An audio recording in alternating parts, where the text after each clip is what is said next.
सरसकट कर्जमाफी मागण्यासाठी इथे आलेलो आहोत आणि ही एका मोठ्या संघर्षाची सुरुवात आहे। जयंतराव त्यांच्या भाषणात म्हणाले की आज नंतर 2-3 महिन्यांमध्ये या सरकारने ही सरसकट कर्जमाफी झाली पाहिजे। मी महाराष्ट्राच्या तमाम शेतकऱ्यांना आवाहन करते की आज नंतर आपण विनम्रपणे आपापल्या जिल्ह्यात जा, तुमच्या कलेक्टरला भेटा, कलेक्टरला विनम्र विनंती करा की तुम्ही माननीय मुख्यमंत्र्यांना सांगा की तुम्ही शब्द दिला होता की सरसकट कर्ज माफी करू, ओला दुष्काळ जाहीर करा, सरसकट कर्ज माफी करा। 1 महिन्याचा कालावधी देऊ। जर 1 महिन्याच्या आत आमच्या शेतकऱ्यांना न्याय मिळाला नाही तर ह्या सरकारला आम्ही कुठे फिरू देणार नाही, हे मी तुम्हाला स्पष्टपणे सांगते। एक तर इकडे लाडक्या बहिणींना आम्हाला निधी दिला तर दिला, त्याच्यात मी नाहीये लाडकी, पण लाडक्या बहिणींना निधी दिला आणि पहिल्या टप्प्यामध्ये 25 लाख महिलांची नावं कमी केली। हे आम्ही सहन करणार नाही। फौजियाताई आणि रोहिणीताईंच्या नेतृत्वात आपण एक मोठं जन आंदोलन सुरू करतोय। गाव वाडी वस्तीवर जाऊ, पण ज्या महिलेवर अन्याय केलेला आणि तिचे बंद केलेले आहेत पैसे, तिच्यासाठी संघर्ष करू आणि तिला पैसे मिळवून देऊ।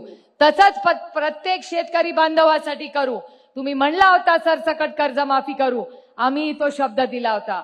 तेव्हा युपीएचं सरकार होतं, मनमोहन सिंग साहेब प्रधानमंत्री होते आणि आदरणीय पवार साहेब कृषी मंत्री होते। 1-2 नाही 70,000 करोड रुपयाची सरसकट कर्जमाफी आपण तेव्हा केली होती, 7-12 कोरा केला होता।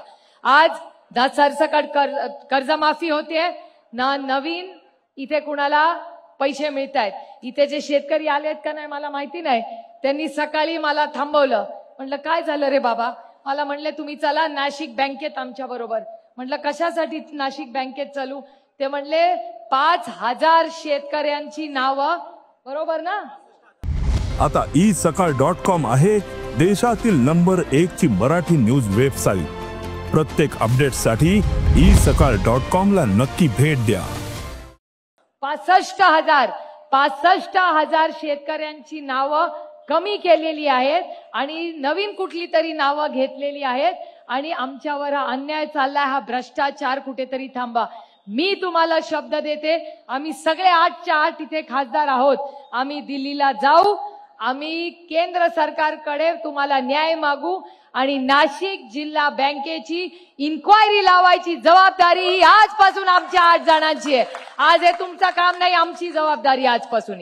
आणि हा मोर्चा मी आज इथले सगळे नाशिक जिल्ह्यातले सगळे आमचे सहकारी पदाधिकारी, रोहित असेल, सगळ्यांनी ज्यांनी कोणी कष्ट केले, तुम्ही जेव्हा म्हणत होता शेतकरी खरंच तुमच्या आयुष्यभर लक्षात राहील असा शेतकरी, खरंच अतिशय उत्तम नियोजन केलं, अतिशय उत्तम आज मोर्चा झाला।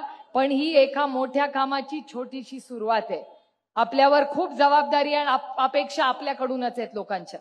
त्याच्यामुळे आजपासून प्रत्येकाने ज्याची अडचणीत आहे, मग बँकेत असेल, त्याची इन्शुरन्स असेल, कुणाचंही काम आज नंतर प्रत्येकाला वाटलं पाहिजे की मला न्याय देणारा कुठला पक्ष आहे, तर तो राष्ट्रवादी काँग्रेस पक्ष आहे आणि आदरणीय पवार साहेब आणि त्यांचे सगळे आपण शेलेदार, हे न्याय मिळवून द्यायची जबाबदारी आपल्या सगळ्यांवर आहे। आम्ही 8 खासदार तुमच्या वतीने कृषी मंत्र्यांना भेटू, माननीय प्रधानमंत्र्यांना भेटू आणि देशातल्या अन्न खाद्य सगळ्या मंत्र्यांना भेटू आणि तुम्हाला न्याय मिळाल्याशिवाय आम्ही स्वस्थ बसणार नाही। आणि जोपर्यंत मी पुन्हा सांगते 1 महिना प्रेमानी आदराने विनंती करत राहू, पण 1 महिन्यानी जर या देवाभाऊच्या सरकारनी सरसकट कर्ज माफी दिली नाही तर आम्ही मंत्र्यांना महाराष्ट्रात फिरू देणार नाही नाही नाही। त्यामुळे आज हे चांगलं नियोजन केलं, याबद्दल सगळ्यांचे आभार मानते आणि शब्द देते तुम्हाला की हा काळ्या मातीशी इमान राखणारा, तुमच्या आणि माझ्या अन्नधान्याचा प्रश्न सोडवणारा हा शेतकरी आहे, तोच या भारताचा आणि महाराष्ट्राचा कणा आहे। तुमचा शब्द आम्ही कधी पडू देणार नाही। कितीही आम्हाला आंदोलन किंवा कष्ट करायला लागतील ते करू, पण तुम्हाला न्याय मिळवून दिल्याशिवाय आदरणीय पवार साहेबांचा हा पक्ष आणि तुमचा आणि माझा पक्ष हा स्वस्थ बसणार नाही, एवढीच ग्वाही देऊन आपली रजा घेते. जय हिंद, जय महाराष्ट्र, जय जवान.